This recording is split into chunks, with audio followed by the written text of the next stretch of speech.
I think so. Yay.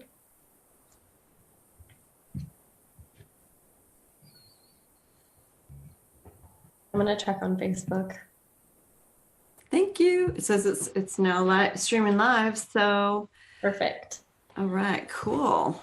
So we'll just wait for a few people to get on and Comment below if you are live with us and if you can hear us and see us okay. you can see on Facebook. Yeah, we're Okay. good. Yay. Okay, awesome. That's so cool. Oh, Amy Forrest says, "Hey, Maxine." Okay, excellent. Yay. All right, let's dig in. I'm excited. We'll try to I'm get we excited too. I know. I felt like we just spent 45 minutes, so we'll have to, do all of the stuff we talked about over the last couple of weeks. I'm pretty excited to share this. Yeah. Um, well, I was just going to tell everyone that this was inspired by you guys because we did a poll in the group. And the poll was basically if you're planning on staying a solo esthetician or if you plan on expanding, whether that's hiring more employees or expanding to new locations. And so many of you said that you're like, nope, I'm happy flying solo. That's what I want to do. That's what I plan on doing. And so I thought that was really interesting. And so Maxine and I were brainstorming of different ways as a solo esthetician that you guys can be more profitable because we understand that you guys have only so much time in the day. So really thinking of creative ways that you can just be a lot more profitable as a solo esthetician. Yeah. Yeah, it's really true. So we came up with, well, four. There's probably many, many more, but we Yeah. wanted to just kind of zero in, and so we have like four things that we want to cover. Yep. Hey, Yay! Kimberly. Hey, Laura. And thanks so much for being a part of our group. I know we haven't been on live in a while, and Brooke and I were like, all right, we need to jump in here. So it's our goal to like at least do something quarterly with you. There's quite a few signups for this, so I'm pretty excited. But so should we just dig right in? Yeah, let's dig right in. Like the first one. Okay. So the first way, and Brooke you're feeling a little off. We got to take care of you. So the first way to be more profitable is to really watch your expenses or look where you can shave your expenses or really take a look at where you're spending your money. And, if as a solo practitioner, probably the most expensive, well, I'll let you answer actually. Hey, Catherine, what is the most expensive or your biggest expense running your practice as a solo practitioner? Those that I have talked to have definitely said rent. Rent is the most expensive, and it's always like, oh, everything above rent is like gold, and so I'd like for you to think of a formula when you're deciding where to rent. I mean, like, I know we have grand visions of when we open a practice, we want to be in that A location. And even if our budget or our pocketbook can't really afford that A location, right? And so you really want to take a look at what you're generating as far as, hey, Lynn, what your monthly revenue, your gross revenue is right now. So we're just going to use a simple formula right now just for learning purposes. Let's just say as a solo practitioner with a combination of service sales and retail sales, you're bringing in $7,500 a month. I don't think your rent should go above 10% of your gross monthly revenue. there's a formula to everything, and there's obviously more in the formula, which we're not going to go over budget in this particular masterclass. That'd be super boring anyway. But if you can just keep in mind to not spend more than 10% of your current monthly earnings. So 7,500, let's just say you were making 7,500. You don't want your rent to be over $750. So that would be 10%. Does that make sense? Yeah, and you also have a formula for like buying products, don't you? Like buying retail or Yeah. I mean, there's lots of formulas. So there's a formula for marketing, there's a formula for payroll, I have tons of formulas. But for what, oh, sorry, go ahead. yeah. So, but being, I mean, what are soloists? They don't have a whole lot of payroll if they're solo, right? Yeah. So, Yeah. And one of the first things, like if you guys ever watch the show The Profit, it's this guy who basically goes into businesses that are failing and then he tries to revamp them and turn them into a profitable business. The first thing that he does with every business is he looks at where they're spending money and where they're being inefficient with their expenses. And so that to him, like that's the quickest and the easiest way to be more profitable is to look where you're spending that's just not doing anything for you, and where you can save money. So I think that's an interesting. it's fantastic because I think sometimes we don't want to look at that, Sometimes we feel, and I'm might be referencing a lot of Brene Brown. I've been really digging deep into a lot of her teachings and books lately, but we don't want to feel shame if we purchased a machine or a modality and it's not serving you and it's just sitting in the corner collecting dust in your treatment room and you haven't really used it. Let's not feel bad about it. Let's just sell it, and try to get as much as you can back and just start going through and looking at what else do you have in your treatment room that you don't use or you don't do. It's kind of like cleaning out your closet, right? For spring this year, I do it every year, go through it. I'm like, really? Have I even worn this year? Okay, I'm donating this. And then I have my whole donation pile. Yeah. But in this case, I think we can recoup a lot of the money. You might not get what you paid for it, but you can maybe get some. And there's just all kinds of forums now that you can post things. But let's start cleaning up and not be a collector of these modalities and things that aren't serving us because one day we thought it was a good idea and then we realize it's not. And it's okay. This is business. It happens. And just don't beat yourself up. Let's just take a forward motion and cut that. So those are the two big ones that I had for helping you watch expenses. Cool. So one of the things that I was excited to talk to you about is using your website. Obviously, that's like my expertise. Using your website as an employee. And this metaphor, I guess, was told to me a while ago.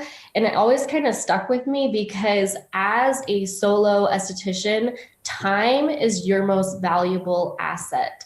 So to the extent that you can automate as many things as possible, that's what you need to do. And so on my website, I have as much information as possible for people to research what I do, what's included, FAQs, and anything that would basically take up my time on a phone call. And I'm more, obviously it's like you're more than willing to have a phone call, but if you can direct people to a blog post or something that you've already spent a lot of time writing out, then that saves you guys so much time. And I think there's a lot of creative ways that you can use your website that people don't really think of.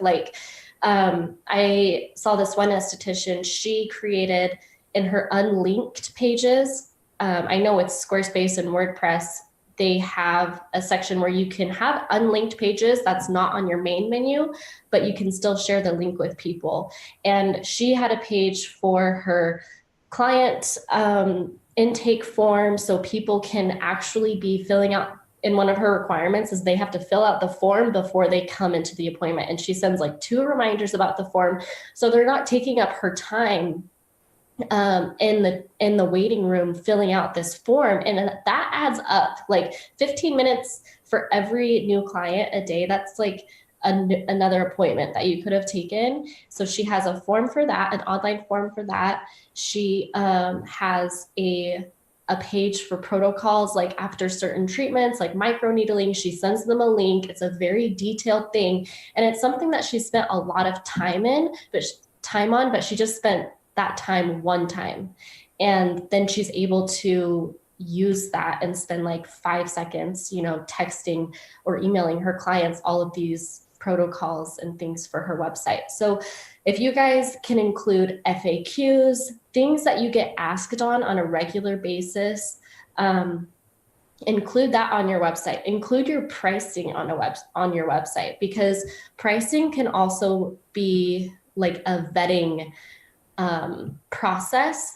Like I include pricing on my website so that if anyone, so that people are aware when they get on a consultation call, what the cost is going into the project. And I'm not wasting anyone else's time and they're not wasting my time. And so pricing is a huge thing to include on your website. It's a great vetting process. And if you have, like, I feel like every esthetician is like so different in their own way. Like some are more clinical, some are more holistic. And so just letting that be known on your website, then your ideal clients are attracted to that. Like if people are into the holistic stuff, then, they won't come to you, but you're also getting all the people that are really into that. Also, online booking, Maxine and I were talking, if you are a solo esthetician and you don't have online booking, you just got to do it. It's going to save you so much time from texting your clients back and forth. And that's a huge time saver and an automator for you. Sorry. So we kind of went over our favorite online booking things, or like the requirements for an online booking. And I'd be curious to hear from you guys, like what online booking platforms that you're using, and if you like it, if you don't like it. But some of the requirements for online booking is obviously booking the appointments, sending automatic reminders and follow-up emails and texts. And if the reminders are customizable, that's even better, because for the esthetician who was sending her clients reminders about their appointment, she was also able to include that link to her client intake form, basically saying, just reminding you about your appointment. If you haven't filled out this form, here's a link. They can literally click the link from their phone and fill it out on their phone. And with the follow-up appointments, you can customize the text to include or prompt new clients to leave you a review.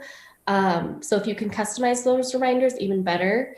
Inventory tracking, running reports, and the ability to track retention. And I think, Maxine, like running the reports and tracking retention, that's kind of your area of expertise. So I was wanting you to kind of talk about why that's important. Yeah, I think in choosing, your online booking, because we just, there's a lot of people that we know that have switched lately, and it doesn't even matter who you switch to or from. It's a process and it's painful. Yeah. And so not one is better than the other, but some things to look for, like, Brooke was saying too, having the ability to book online, all that other stuff. You want to have the ability to run certain reports. I think it's very valuable to kind of find or to know how your retention's going or who hasn't been in lately, so that you have that ability to reach out, or even through the app, send them a reminder or an email, or maybe you can phone call, whatever it is. But we want to find out those retention rates, and so that we can market to those people. You already said inventory, and I think just other reports, sales broken down, how many new clients. I mean, these aren't like deal breakers, but I think it's good to track how many new people you're getting per month, how many referrals, like those, like, because you're tracking your growth and you're seeing where they're coming from. And so those are really important. But the most reports that are going to help you with business building, those are the things that I'd be looking for. Yeah. And I read a post somewhere a long time ago, and it was just kind of funny to me because it was like, your website is like your business card. And I was like, your website is so much more than your business card. Like, if you design and, if your website has the right stuff, it can literally become your cheapest employee because it gives so much information. And so that portion, I think, is just going to save you guys so much time. And like I said, that's your most valuable asset when you're a solo. So anything that can automate a process is super valuable. And I'll put this in the comments, but there's this book called Company of One, Why Staying Small is the Next Big Thing. And he goes really in depth with automation and processes. And I think that's a really good book for you guys to check out. Kimberly read it. She said it was like the best business book that she's read in a while. It is true. Yeah, go ahead. I mean, I'm sorry, I will toot your own horn, your horn. I will do it for you. But how you make it so pretty, with websites. But what I love about Brooke is that we're both in alignment on, like, you can't just have a pretty site. It's got to function for you and do the things to help you grow your business. And, whether, a place for you to collect emails, and have some kind of, automations and ways to grow your email list so you can, market to them. That's also another thing as well. Yeah. But I love it. Not just to give a sneak peek, but our next masterclass in the Inner Circle is going to be about that. We have a guest. We're going to talk about just how to build one funnel. We're not going to make it complicated, but just one funnel. I think that'll be really fun. Well, and we've had like 3 master classes on websites, like website SEO. We have like a full-on ultimate website checklist in there. And so there's lots of stuff on websites if you want to get into it. Yeah, for sure. And another thing on websites, and I'll just kind of segue into the retail, because I'll talk about the website part of retail. But when I was at the Beauty Business Summit last year, I had a former client come up to me, and I had done her website about a year ago. And she came up to me and she was like, Brooke, since you've done my website, my revenue has literally doubled. Or maybe she said almost doubled. And I think a big part of that, and I was like blown away, but I think a big part of that was before her website was only being used as like a business card. It only kind of showed the basics.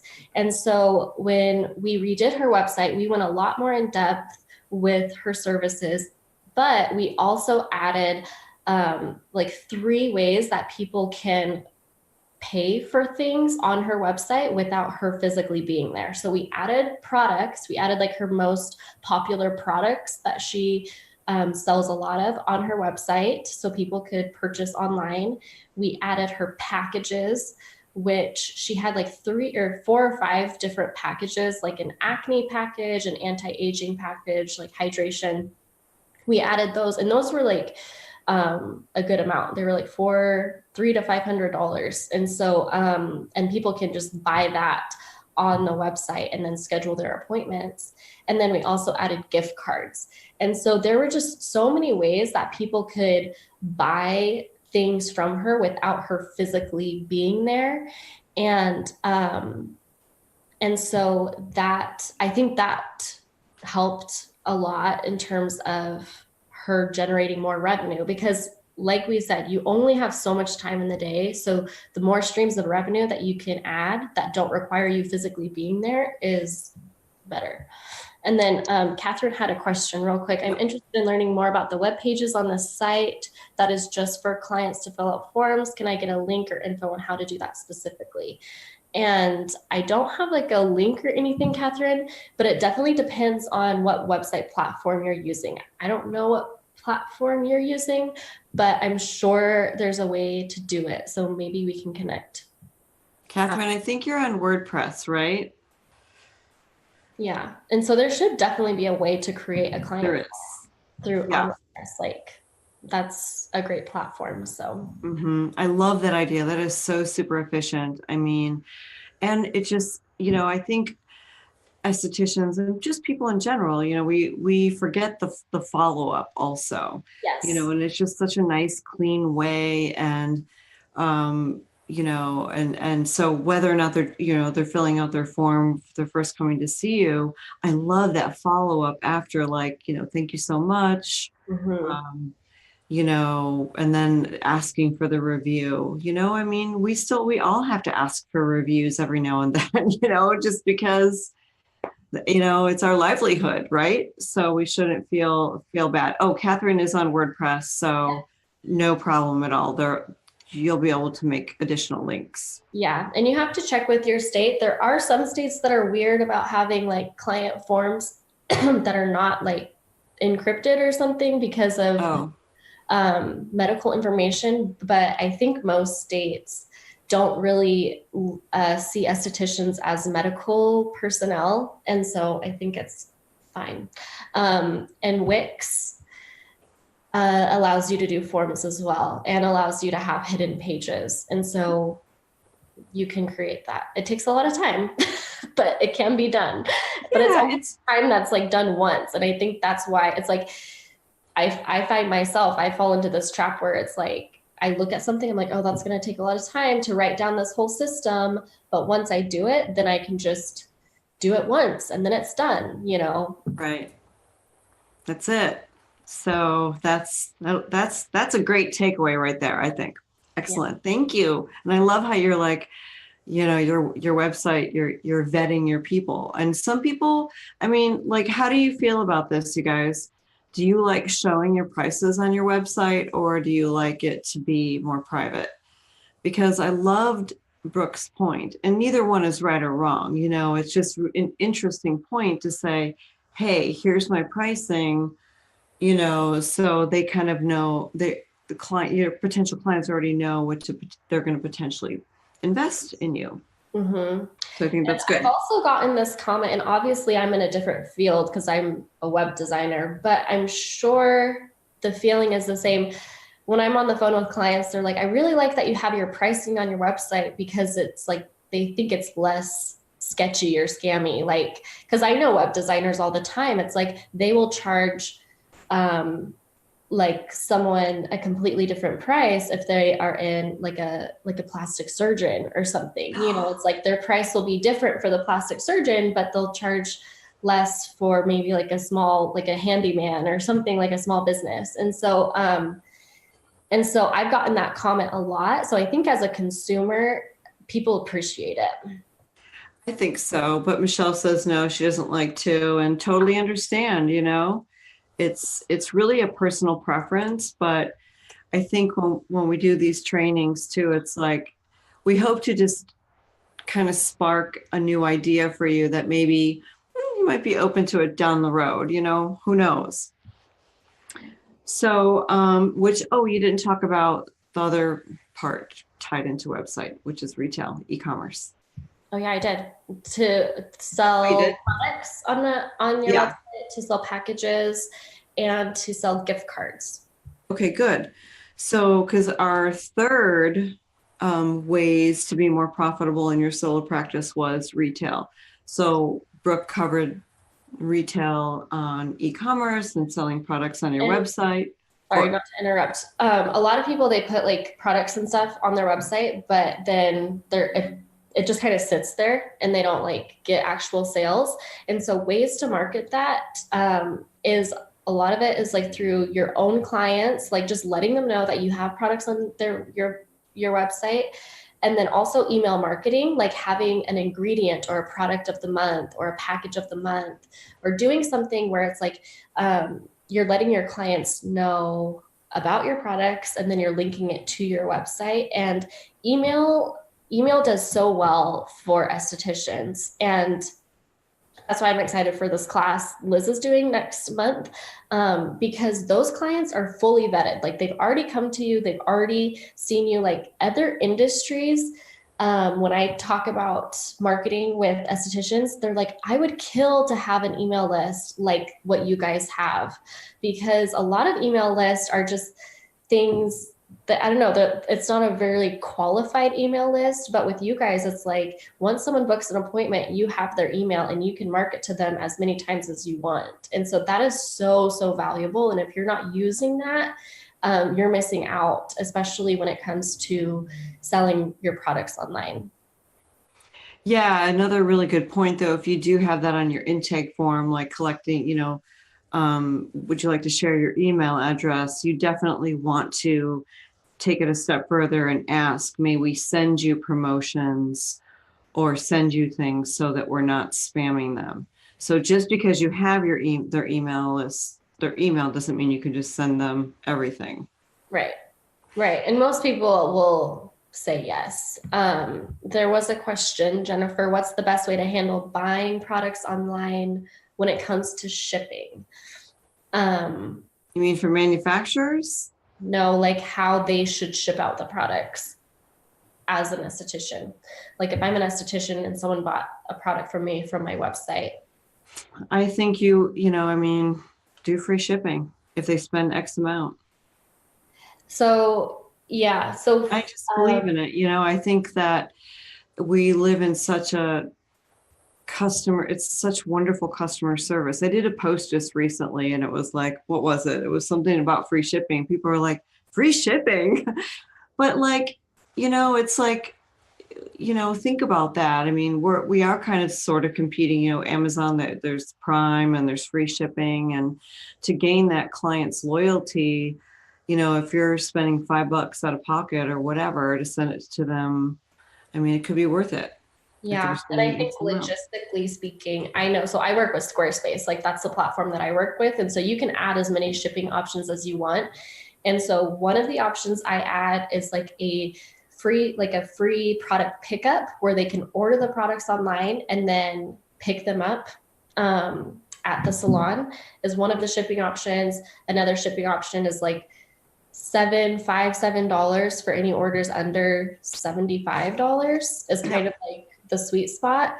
And then free shipping for over $75, because usually to get over $75, they need to purchase 2 products. If it's like not a serum or something. And so, and then logistically wise, like actually physically shipping it out, there's so many different options. Like if you just want to start out with the USPS, just to kind of get your groove going, that's fine. And then ShipStation is a great platform, and stamps.com is another good platform for shipping. Oh God, I don't know about that one. That's what Liz uses. You don't like them? They're an arm and a leg. Look into it. That's all I'm saying. Okay. Well, I don't know. But Jennifer, are you selling a lot online where you're shipping out like in different states and things like that? Because think about another beautiful like customer service thing that you could add, which would be like to throw in just a free little thing in there, and it could be a sample. It doesn't have to be anything big. It's just like I don't know about you guys, but even if I get something from Amazon and the seller took the time to put in a note, or something else in there, I'm like, oh, for me to try. I just feel like, wow, they're paying attention to my buying pattern, and they just threw in this little sample thing, and maybe I'll get it next time because it was good. You know what I mean? So yeah, I mean, I like little things like that. I feel like customer service, and I was just in conversation, over the weekend at just different events that I went to, and it just doesn't even matter what industry we're in anymore, customer service is falling. It's just falling. It's just like we're not. So whenever we take the time to do these little extra things that might not be a lot for you out of pocket, but could mean something for that consumer on the other end, could totally win them over. So yay. So then we have retail in-house, which, let me just say this is completely a way for you to become more profitable if your retail sales are not up to par. And what are up to par? Well, if you're falling down on retail sales, and if you are, go ahead and comment. But if, as a solo practitioner, I've seen people, and this isn't the same in the hair industry, but we as estheticians really excel at retail so 50%. So if you can imagine whatever revenue you're bringing in service sales, if you could match that in retail sales, what your books would look like. Yeah. That's just taking that product, packaging it up, and sending that client on their way. And that's not extra time or energy in the treatment room. Yes, we might have to put a little bit of time and energy into explaining or walking them through how to use things. But usually that's just the initial purchase. We're not like walking them through it every single time. You know what I mean? It's just usually with that initial purchase, and it's well worth that time and extra energy put in. But we really want to do whatever it takes to help us become better professional or sales professionals, as I like to call it, because that's what we are anyway, whether we're selling a service or we're selling a product. And, and that's just working smarter, not harder, for sure. And I think like not being scared to, so I see so many comments of being like, oh, I don't want to sound pushy or salesy or whatever, but really and truly, if someone wants results with their skin, they have to buy products. Like there's no getting around that. They can't come to you once or twice a month and expect results, and not being afraid to say that, and there's tactful ways to say that. And we were talking about this earlier. I guess this was more about the private label. Never mind. Yeah, I think that though. I think the estheticians who struggle with retail sales, like they know this, they've heard this in every single class, and it's like, okay, tell me something new.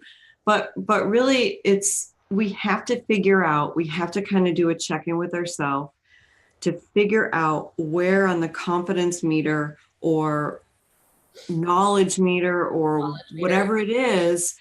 And we have to do some soul searching to go, okay, I'm gonna really try hard to be better at this, and I'm gonna work at it. You know what I mean? And so what where those areas are, and some could, for some people it could be just talking to people, like, is a struggle for people, and so, but whatever that is, then then practice talking to people, like, and practice their soft skills and practice listening, and so whatever it is for you, just try to find it out. Like, the sooner the better. Asking questions, like being inquisitive, like, so what are you working? Do you like that product? Do you feel like it's working for you? Just being like really inquisitive. And then like people can always tell someone who like really knows their stuff and someone who's just kind of like saying a script.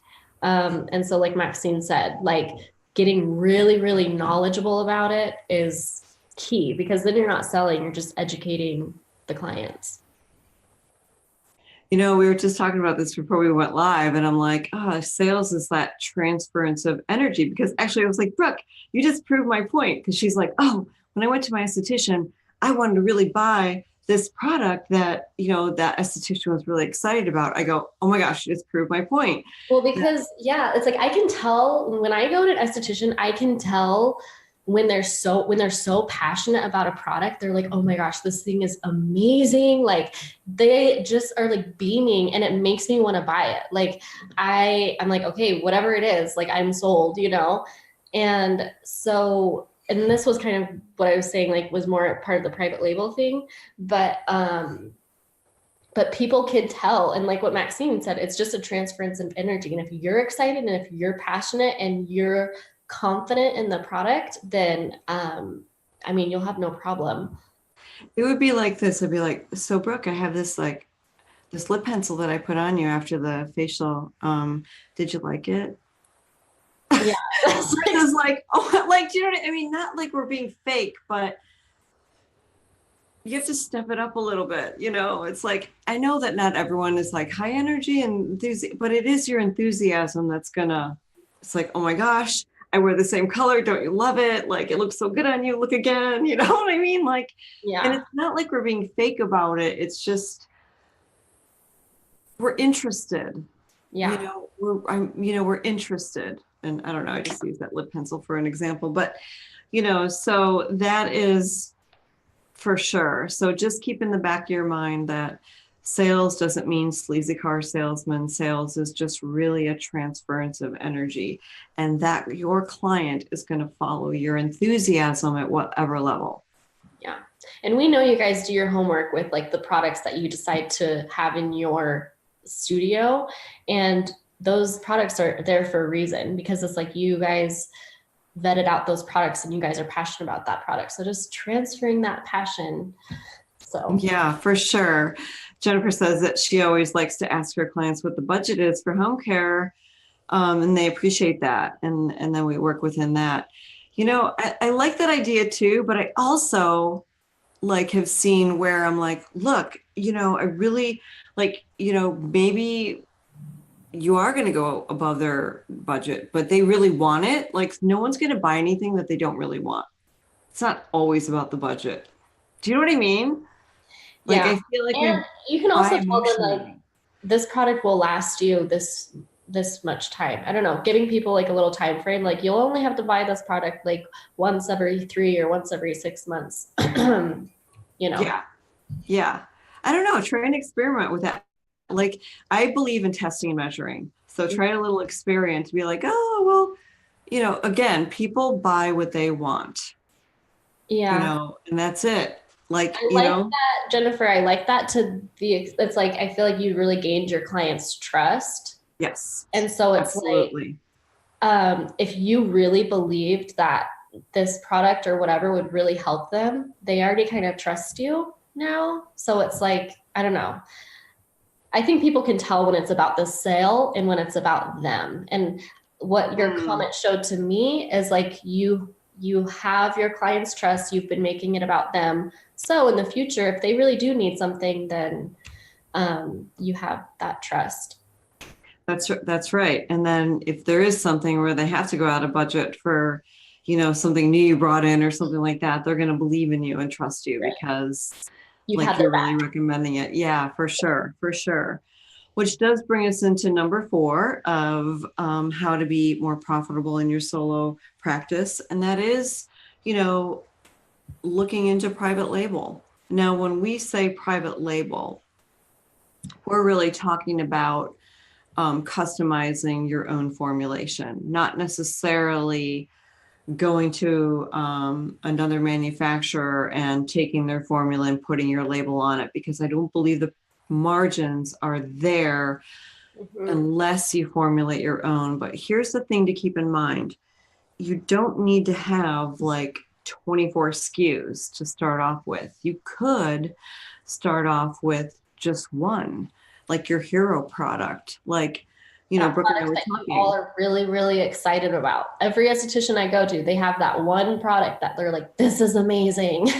Yeah, you all do. Like right now, if we're like, okay, you guys, put in the comments, what's your favorite? Don't even think, because if we start thinking, we're gonna like, oh, but this and that. Like, what is your number one favorite product right now? Okay, go and type it in. And this is your time to plug a company too, because it's really true. And so now you are already so excited about that product, and if you and the reason why you'd go private label or customizing your own is because it's going to open up a greater profit margin for you. And so these are ways, since this class today is how to be more profitable by opening up those profit margins. You have a lot more wiggle room. So that's a way. That's just another way. Maybe you've thought about it. Maybe you're like, oh my God, I don't want to. One thing I for sure recommend is make sure you're excellent at retail sales first. Before you private label, yeah. I think so, because it's really going to be running a business inside a business. So you really want to, you want to be good at it. You want to be confident. You want to be confident. Yeah. Yeah. Are you okay, Brooke? Do you need water? No, I'm good. I'm getting a lot of stuff built up, so I'm gonna have a little. Yeah. So see, everybody look, everyone's like, a lot of it is serums too, which I think I am a serum lover as well. And so, these are just things to consider. I don't think we talked about this beforehand. If you were to put what? If you were to put if someone started one product, private labeled, like their own formulation, like what's like the budget that they would need? That's a loaded question because, that's a loaded question because a cleanser is going to be way different than like a serum and you know what I mean? Yeah, it's going to be all over the place, but we do have a master class on that also in the inner circle. And I brought in a specialist and she's as a guest speaker, and a lot of people in our membership have said that class itself was life-changing. Yeah. A lot of spreadsheets and labs and just really good ideas of where to start. So that's a good class. Yeah. But we hope today, hey Sherry, we hope today that just these 4 ways to be more profitable in your solo practice. And again, they are to go ahead and cut expenses, just to do a quick recap. So look at where you are spending, where you don't need to be. And sometimes it's a little scary looking at your numbers, but I think we should do a little check-in at least once a year, if not twice a year, where we're really looking where we're spending and what we can cut, and what modalities or machines you have collecting dust that you can potentially sell and reinvest into something that you are doing. Number 2, websites. And Brooke went over, oh my gosh, from online booking to, I love the extra link for the forms and the follow-up. The fact that it's a vetting process, gift cards, e-commerce, and then of course, which also falls into retail, and then increasing your retail sales and your practice with your guests as they come in and see you. And then our last suggestion was considering private label. So we hope you found that helpful today, and just to get your wheels kind of turning on how you can be more profitable in your solo practice. Thank you. Any questions? Let's just see if there's any questions. Oh yeah. I'll get some water before I sign off. Yeah. If there's any final questions. And if not, that's okay too. Hey, Lydia. That's one busy lady. She's one of our awesome sponsors for the summit. All right. So I don't see any, do you?